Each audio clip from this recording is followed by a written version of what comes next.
오늘도 찰리형 시청 감사드려요. 구독, 좋아요 부탁드려요. 안녕하세요, 찰리브라입니다. 저도 그냥 요 며칠 두 번째 영상을 그냥 안 만들고 그냥 있었는데, 멀뚱멀뚱 있으면은 제가 약속이 있어서 사람을 많이 만나고 다니는 것도 아니고 9월달부터는 좀 본격적으로 다녀볼까 지금 생각을 하고 있는데, 날 더운 건 이제 끝났으니까 그거는 이제 나중에 이제 본격적으로 할 거고, 일단 오늘 영상의 주된 핵심 내용은 뭐냐면, 두 번째 영상 잭슨홀 미팅보다 중요한 것은 9월 2일날 고용지표가 될 가능성이 높다라고 이제 전 생각을 하거든요.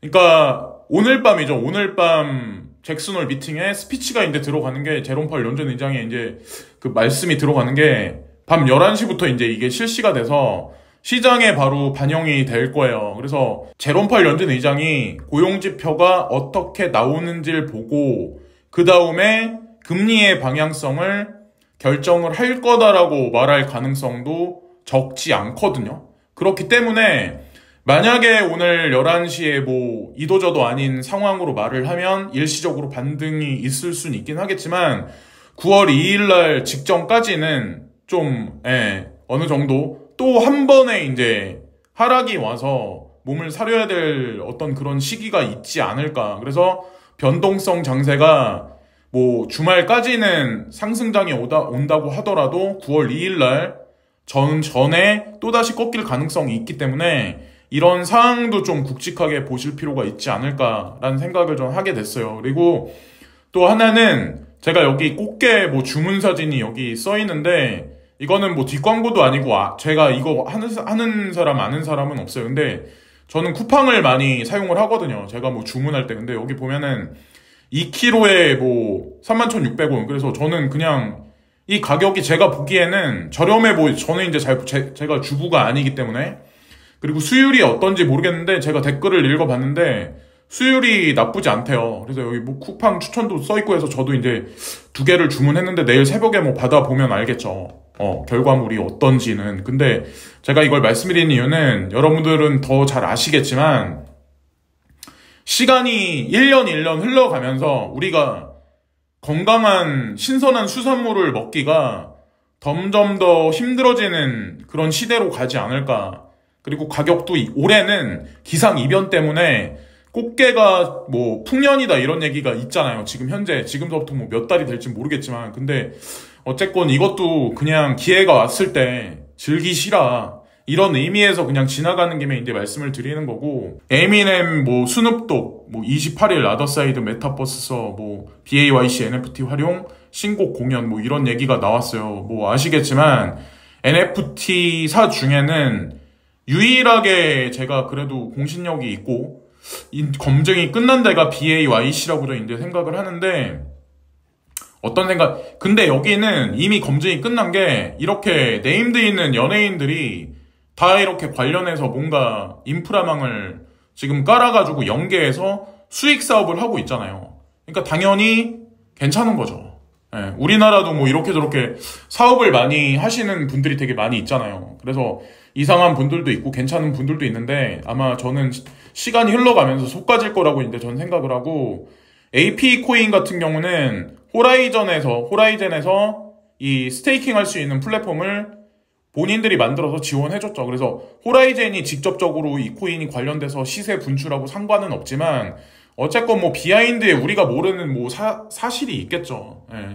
그래서 지나가는 김에 이제 말씀드리는 거고, 제가 뉴스를 보다 보니까 이런 얘기가 오후 정도에 나왔더라고요. 오전과 오후 사이에 부산시가 바이낸스 부산 디지털 자산 거래소 설립 협약, 이 얘기를 보면서 진짜 많은 변화들이 오겠구나라는 생각을 했거든요. 그래서 어떤 사람들은 바이낸스라고 하면 작년인가? 재작년에도 FTX는 이렇게 하고, 특히나 이제 한국에서 유튜브 하시는 분들 바이낸스라고 하면은 본인들 레퍼럴을 팔아먹지만, 무슨 일이 불거지면은 바이낸스 영양 가서 거래소를 문 닫을 거다 이렇게 말씀하시는 분들 분명히 있을 건데, 이거는 아셔야 된다는 거지. 지금 한국 정부에서 만약에 이런 거를 용인을 안 해줬으면, 이거를 바이낸스가 부산시와 협력을 해서 부산의 디지털 자산 거래소를 이거를 독자적으로 유치할 수 있었을까요? 바이낸스가 들어올 수 있었을까요? 이거는 한국 정부에 보이지 않는 용인이 분명히 있었던 거고, 러시아를 미국이 제재를 하면서 루브라가 오히려 폭락을 한 게 아니라 폭등을 했죠. 그리고 웨이브즈 코인도 오히려 상승을 했었죠. 예. 어쨌든 그거를 제가 이제 일관되게 저는 말씀드리고 싶은 거예요. 그냥 한국 사람들은 뭐 중국이다 이러면 막 이렇게 하고 미국이다 이러면, 근데 그게 아니라 그냥 미국 사람이나 중국 사람이나 저는 뭐 동남아시아인이나 일본 사람이나 저는 이제 똑같이 생각을 해요. 협약에 따라서 시와 바이낸스는 부산 디지털 자산 거래소 추진과 블록체인 분야의 다양한 사업을 추진하는데 힘을 모은다. 시는 바이낸스로부터 부산 디지털 자산 거래소 설립을 위한 기술과 인프라를 지원받고 함께 지역대학과 연계한 블록체인 특화 교육을 개설한다. 제가 이걸 보면서 무슨 생각을 했냐면, 한국이 무슨 아프리카의 무슨 개발 도상국인가? 왜 한국 정부에서 나서서 이 디지털 자산 뭐 거래소 아니면 코인에 관련한 사업을 뭐 확대하고 연계해서 자체적으로 꾸려야지 왜 바이낸스가 여기 가가지고 뭘 도모하려고 할까? 그러니까 한국 정부가 용인했다는 얘기거든요. 지방자치단체가 부산만 독자적으로 움직인 게 아니라. 어쨌든 이렇다는 거죠. 이걸 그냥 저는 중국 자본에 이미 어느 정도 한국은 이미 잠식이 돼 있어요. 카카오도 마찬가지고, 이렇게 보면은 그건 이제 알고 개설하는 의미에서 이것도 그냥 말씀드리는 거예요. 자, 바이낸스가 들어온다. 그러면 과연 어떤 일들이 벌어질까? 자, 그리고 일본이 암호화폐 스타트업의 자본 이탈 방지를 위한 세제 개혁 시행 고려.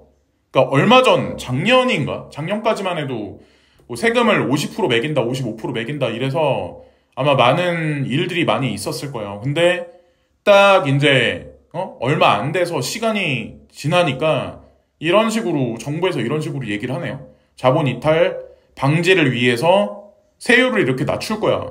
지금 현재는 이 코인텔레그래프에 나와 있는 거대로는 55%라고 하더라고요. 그거를 20%까지 낮춘대요. 어마어마하게. 근데 이걸 보면서 제가 어떤 생각했냐면, 인도 정부에 있죠. 인도 정부가 가상자산 거래소한테 40%의 과세안을 매기겠다 얘기했었잖아요. 그래서 뭐 와지어 X도 두바이로 뭐 옮긴다 뭐 이런 얘기가 있잖아요. 본사를 옮긴다 막 이런 얘기들이 있었잖아요.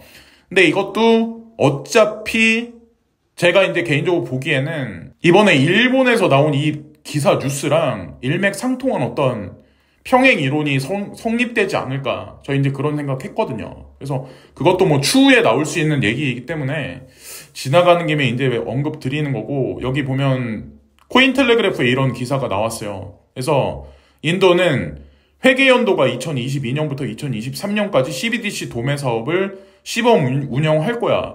도매 사업은 일단 기관이나 중앙금융, 그러니까 중앙은행하고 그 외에 제1금융권하고만 같이 이렇게 독자적으로 운영하고, 리테일은 소비자들이거든요. 근데 그거는 배제시킨 상황에서 일단만 그렇게 운영한다는 얘기가 있잖아요.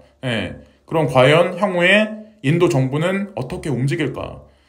과세안을 40% 매겨서 인도에서 블록체인 사업이나 코인 사업 하는 거에 관해서 전부 다 그냥 죽여놓는다? 진짜 또라이가 아닌 한 그런 짓은 안 하겠죠. 끝까지 예의주시해서 이제 보시면 되고, 한국은행이 디지털 화폐 뭐 사업, 카카오가 맞는다. 제가 이 기사를 이제 가져온 이유는, 이것도 아마 사람들 클레이 투자하시는 분들이 아마 실망하셔가지고 그런 분들이 아마 되게 많을 건데, 한국은행의 디지털 화폐 사업에서 카카오가 맞는다. 근데 여기 보면은 네이버와 SK 제치고 CBDC 사업자로 카카오가 선정됐어요. 제가 제 채널에서는 카카오를 유난히 많이 강조해서 2018년부터 말씀을 많이 드렸을 거예요. 주식부터 해가지고 뭐 카카오뱅크라든가 카카오페이라든가 업비트라든가 어떻게 이제 시장을 섭렵하나. 근데 이것도 그런 하나의 일환이죠. 이때 뉴스 나오고 이면에 무슨 뭐 다른 데랑 다시 사업자를 바꿨다 이런 얘기가 나오진 않았어요. 그래서 클레이 코인의 가격을 보면 지금 그렇다고 뭐 이걸 당장 사시라는 의미에서 제가 이제 말씀드리는 건 아니고, 만약에 향후에 어느 시점이 와서 폭락장이 온다거나 하면 제가 보기에는 주소 둬서 나쁘진 않을 것 같다라는 생각을 했었거든요. 그래서 지나가는 김에 이제 그냥 말씀드리는 거고, 클레이 같은 경우는. 그리고 요즘에 이제 코빗 거래소가 이벤트를 되게 많이 해요. 저도 이제 우연치 않게 이제 지나가다가 이제 보게 됐는데, 여기 보면 신규 등록자만 여기 해당이 되거든요. 그러니까 카카오 사용하시는 분들은 클립 지갑을 아마 다들 가지고 계실 거예요. 근데 이거를 같이 연계해서 등록을 시키고 그러면은 비트코인, 이거를 뭐 준다고 하더라고요. 그리고 클레이 코인도 지급을 해줄 거야, 이런 얘기가 있어요. 그리고 얘 보면은 비트코인은 뭐 15,000원 상당이라고 하거든요. 이게 얼마인지는 모르겠네요. 소수점으로 했을 때. 그래서 뭐 나와 있고, 보상 내용 보면 뭐 이렇게 나와 있네요. 나와 있는데 중요사항이 뭐냐면 1등 한 명한테 1 비트코인을 준대요. 그래서 신규 거래소 가입하실 분들, 코빗에 거래 안 되신 분들은 한번 이 내용을 한번 보시면 어떨까라는 생각을 하게 됐습니다. 그렇다고 뭐 제가 이것도 누구한테 뭐 비트코인을 받는다거나 제가 클레이 코인을 받는다거나 코빗한테 제가 1원 하나 받아서 제가 이거 말씀드리는 건 아니에요. 그냥 지나가는 김에 이제 그냥 말씀드리는 거고, 그리고 이거는 뭐 1빌리언만큼의 금이고 1빌리언만큼의 비트코인이다. 여기 뭐 그냥 주소 하나만 띡 있잖아요. 근데 제가 이걸 말씀드리는 거는 이것도 그냥 반복해서 말씀드리는 건데, 이게 오히려 중앙 집권하고 물리적인 금은 탈중앙화예요. 탈세를 할 수 있죠. 쉽게, 아주 쉽게. 자, 이거는, 과세도 쉽게 할 수 있죠. 통제도 되게 쉽게 할 수 있고. 그러니까 사람들은 흔하게 뭐, 채굴이다 이러면 탈중앙화가 어쩌느니, 대중을 위해서 뭐 어쩌고 얘기를 하는데, 결국에는 중앙 집권화, 통제를 위해서 가상자산 시장이 이제 탄생했다라고 이제 전 생각하고, 그리고 여기 나와 있듯이 제가 어저께 이제 시장을 갔는데, 저희 어머니 아니면 제가 뭐 시장 갈 일이 뭐가 있을까요? 근데 시장 가서 뭘 한다고 이제 하시는데, 저한테 이제 현금을 달라고 그 상인분이 그러시더라고요. 카드로 결제하려고 했는데, 그래서 어쩌고저쩌고 하는 거 저는 이제 사람들하고 이렇게 섞어가지고 오래 하는 거 별로 안 좋아하거든. 그래서 지갑에 뭐 딱히 돈이 좀 있어가지고 몇십만 원 있어가지고 그냥 드렸는데, 뭐 어쨌건 그것도 사실 알고 보면 탈세거든요. 따지고 보면 사실은 카드를 안 받고, 근데 뭐 어차피 다 장사하시려고 이제 먹고 사시려고 하시는 거니까. 근데 하여튼 그렇다는 거죠. 제가 이제 근데 여기서 이제 시간이 흘러가면 이게 블록체인 산업이 제도권화되고, 우리가 지금 뭐 시장 경제에서 움직이는 여러 가지 이커머스뿐만 아니라 오늘 오프라인에서 활동하시는 분들도 결국에 QR코드로 결제가 진행되고 현금이 사라지는 시대가 되면 개인한테 좋을 건 없다는 거죠. 왜냐면 현금이 사라지기 때문에 다 세금을 다 내야 될 거예요. 그리고 이거는 베인 크립토닷컴이라는 해외 외신인데, 여기에 얼마 전에 한국에서 이런 뉴스가 나왔잖아요. 삼성증권, KB증권 해가지고 2023년에 암호화폐 거래소 출시 목표 그래서 좀 있으면 오보라고 근데 해외 미디어에 이 뉴스가 나왔어요. 그럼 이게 진짜 오보일까요? 오늘도 한 번 더 이제 말씀드리는데, 진짜가 될 가능성이 상당히 높아요. 이미 준비를 하고 있을 거예요. 왜냐면 삼성 SDS가 예전에 이더리움 갖다 준비한다고 하고, 그리고 삼성이 또 마찬가지로 G캐시, 제로 놀리지에 관해서도 연구하고 준비한다 이런 얘기가 있었거든요. 하여튼 그렇다는 거고, 그리고 인플레이션율에 관해서 이제 말씀드리려고 하는데, 2019년 1월 달에, 자, 여기 보면 1월 1일 날 100달러였다. 2020년 126달러, 2021년 128달러, 2022년이 되면서 거의 2배 가까이 올라 있죠. 그리고 현재 8월 달, 하반기로 넘어가는 지금 현재 시점 239달러. 근데 2022년인데 2023년, 4년, 5년, 6년, 7년, 8년, 9년, 10년이 되면 과연 이 커피 가격은 어떻게 될까요? 예, 커피 가격은 어떻게 될까요? 우리가 지금 흔하게 사 먹고 있는 치킨 가격은 얼마까지 올라갈까요? 초반에 이제 말씀드린 것 같이 2022년 9월 2일 날, 9월 2일 날 9시 반에 비농업품은 고용지수가 이제 발표가 되는데, 여기 보면 예측치보다 상승이면 파월 연준 의장은 0.75를 강행을 할 거고, 만약에 낮다면 0.5%로 해서 하반기 상승장을 강하게 이끌 가능성이 높다. 그래서 중요한 거는 여기 보면 5월달, 6월달, 7월달, 8월달까지 고용지수가 거의 2배가량이나 아니면 뭐 50% 이상 지속적으로 계속 매달마다 계속 고용지수가 좋았었거든요. 그러니까 당연히 연준에서는 금리 인상해도 된다, 미국 경제 좋다라고 얘기를 할 뿐이죠. 사실상 알고 보면 파트타이머들이 겹쳐서 그게 통계 수치에 잡힌 건데, 알고 보면 이게 그게 아니거든요. 그냥 그래서 반지수밖에 안 될 수도 있어요. 여기에도 사실 트릭이 있기 때문에 거기에 우리가 속아 넘어가면 안 된다. 이거를 말씀드리고 싶었습니다. 자, 그래서 뭐 이런저런 사항에 관해서 말씀을 또 드렸습니다. 자, 여기까지 말씀드리면서 이번 방송도 마치겠습니다. 감사합니다.